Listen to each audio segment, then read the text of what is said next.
Escroquerie à grande échelle. Le Cameroun dame le pion au Nigeria et prend le devant de la scène. Après le décès de l'arnaqueur camerounais du côté de l'Europe, on parle de 3 Camerounais aux États-Unis, à Los Angeles, qui ont été mis aux arrêts par les forces de maintien de l'ordre américains pour avoir escroqué environ 10 millions de dollars aux personnes vulnérables. On parle de plus de 100 personnes vulnérables que ces Camerounais auraient escroqué de l'argent à Los Angeles, c'est aux États-Unis. Comment est-ce qu'ils s'y prennent?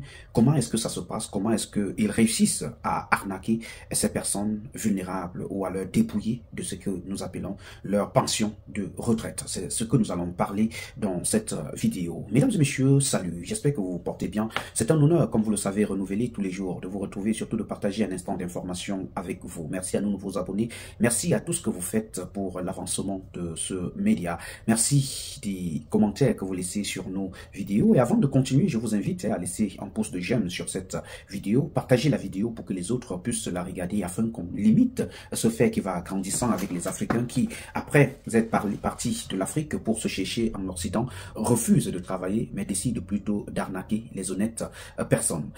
Dans celle-ci, nous allons donc parler de cette escroquerie qui va de façon grandissante dans la communauté africaine. Ceux-ci qui ont trouvé un moyen de ne pas travailler, mais de profiter de ce que les autres ont fait. Avant, c'était le Nigeria qui battait le record, mais en une semaine, le Cameroun est venu, comme on parle du continent, montrer qu'ils peuvent prendre le dessus, bousculer le Nigeria et prendre le devant de la scène. En Europe, il y a juste quelques jours seulement, un jeune Camerounais perdait la vue, tué par ses bourreaux, ceux-ci qui, après être victimes, peut-être plus d'une fois, ont décidé d'en découdre et le jeune Camerounais est donc passé de vie à trépas.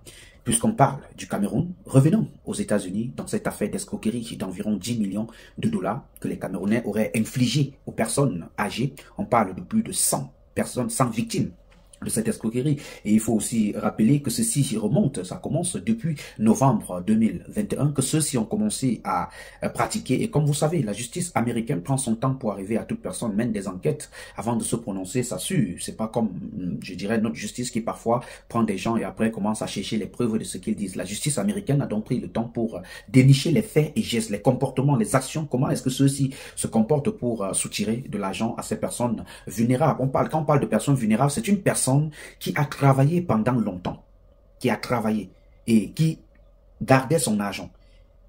Et maintenant, au moment de recevoir sa pension retraite pour pouvoir jouir de sa vie, les Camerounais ont décidé de leur soutirer cet argent par des pratiques que je vais vous expliquer dans cette vidéo. Mais avant, je sais que vous vous demandez qui sont ces Camerounais. Permettez que je vous donne les Camerounais. Ça va vous paraître bizarre, les noms que je vais vous donner, mais ce sont des Camerounais. Et dans la suite de la vidéo, restez juste là. Dans la suite de la vidéo, vous allez comprendre pourquoi ils peuvent utiliser ces noms-ci qu'on nous donne. Ce sont des Camerounais. Et le bureau donc du procureur américain a identifié les suspects comme étant, je vous donne les noms. Loverché, il a 44 ans. De Lomita, Silas News Zene Verzekov à 38 ans. De Chino Hills, Mustafa Kashiho Yami à 29 ans.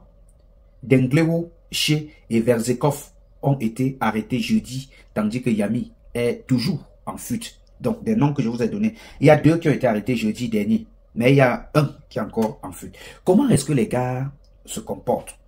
Comment est-ce qu'ils se comportent? C'est de ça que nous allons parler là maintenant. Ouvrez bien les oreilles et comprenez comment les gars ont l'esprit, mais ne peuvent pas utiliser ça à bonne échéance. C'est-à-dire, les gars ont la possibilité de lancer des entreprises, développer des choses légales pour se faire de l'argent, mais décident plutôt d'utiliser cette connaissance pour arnaquer les gens. Et ce sont des gens qui se font passer pour le IT. Vous allez comprendre, il y a plusieurs gens qui vont vous dire, je fais le IT, le high-tech, je fais ci, Parmi eux, les mots là, c'est juste pour cacher ce qu'ils font. On les appelle chez nous les scammers. Vous savez bien de quoi je parle. On les appelle les scammers. Ils font du scam. Ils scamment les gens. Le trio, donc, accusé de voler environ 10 millions de dollars à au moins 100 victimes. Parce qu'on parle d'au moins 100 victimes. En tout cas, on a demandé à ceux-ci, depuis qu'ils ont été mis aux arrêts, qu'ils se signalent. Qu'ils se signalent à au moins 100 victimes. Et qu'ils ont commencé cette pratique depuis novembre 2021. Depuis novembre 2021. Pour cette pratique, ceux-ci ont dû donc fabriquer de faux documents d'identité. Ils ont fabriqué de faux documents d'identifier le passeport, les permis de conduire. Les gars ont fabriqué les faux documents d'identité, passeport et permis de conduire. Ça, c'est selon les documents fournis par la justice américaine. À l'aide donc de ces faux documents, ils ne se sont pas arrêtés à la fabrication des faux documents. À l'aide de ces faux documents, ils ont créé 36 sociétés écrans. 36 sociétés écrans. Les sociétés écrans, c'est quoi? C'est une société que vous voyez comme ça, mais ça n'existe pas. C'est fictif. C'est fictif. Ça n'existe pas. Ils ont créé donc 36 sociétés écrans en Californie pour faciliter leur crime. 36 sociétés écrans en Californie pour faciliter leur crime. C'est toujours selon la justice américaine qu'on a cette information. À la suite de ces 36 sociétés d'écrans qu'ils ont créées, les gars ont ouvert 145 comptes bancaires. 145 comptes bancaires et 32 boîtes aux lettres privées ont été ouvertes dans le sud de la Californie sous les fausses identités et au moyen d'entreprises fictives. Ils ont créé une fausse identité. À la suite de la fausse identité, ils ont créé 36 sociétés écrans. Et à la base de ces 36 sociétés écrans, ils ont créé 145 comptes bancaires. 145 comptes bancaires et 32 boîtes à lettres. Voilà ce que les gars ont mis en place. La stratégie que les gars ont mis en place pour l'arnaque. Voilà la stratégie. Et comment est-ce qu'ils ciblaient? Comment est-ce qu'ils cherchaient? Comment est-ce qu'ils faisaient pour avoir leurs victimes? Leur cible, c'était des personnes âgées, au fait. C'était des personnes âgées qu'ils contactaient par téléphone ou par email. Vous savez, on dit l'enfant, c'est le père de l'homme, c'est-à-dire philosophiquement, c'est-à-dire quand tu vieillis, tes actions dépendent de ce que tu étais. Donc, l'âge que tu as, quand tu atteins un certain âge dans la vie, tu deviens un enfant. Tu redeviens un enfant. Ta réflexion, c'est facile de te duper, au fait. Ceux-ci doivent appeler au téléphone, raconter à ces gens qu'il y a les problèmes sur leur compte bancaire. Ils travaillent pour, ils se font passer pour les agents des forces de l'ordre ou des employés d'entreprises renommés qui cherchaient à les aider à sécuriser leur compte bancaire, dont les gens cherchent à soutirer de l'argent et par la suite, ils leur proposent de l'aide.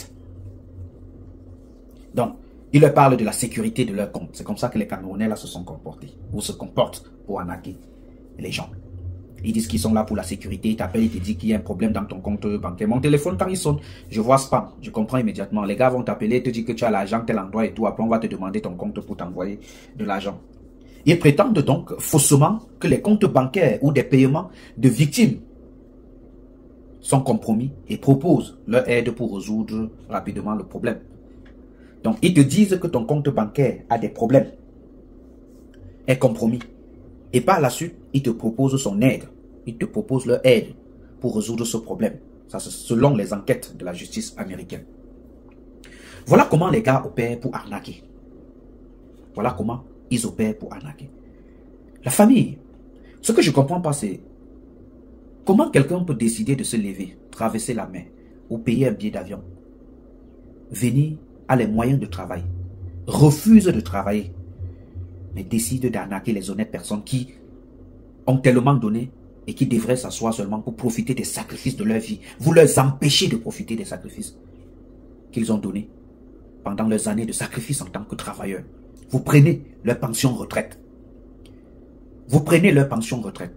Voilà ce que certains Camerounais, certains Nigériens, certains Africains, certains Congolais réussissent à faire une fois qu'ils sont en Occident. S'asseoir derrière leur machine du matin au soir, cibler les gens, leur vendre des faux objets d'art et tout, leur arnaquer. Mesdames et messieurs, dites-nous en commentaire ce que vous pensez de cette vidéo. N'oubliez pas de partager la vidéo, de liker et surtout de vous abonner. Merci à toute l'équipe. Toi qui regardes, n'oublie pas de liker et de commenter. Vraiment, si tu n'es pas encore abonné, fais-le.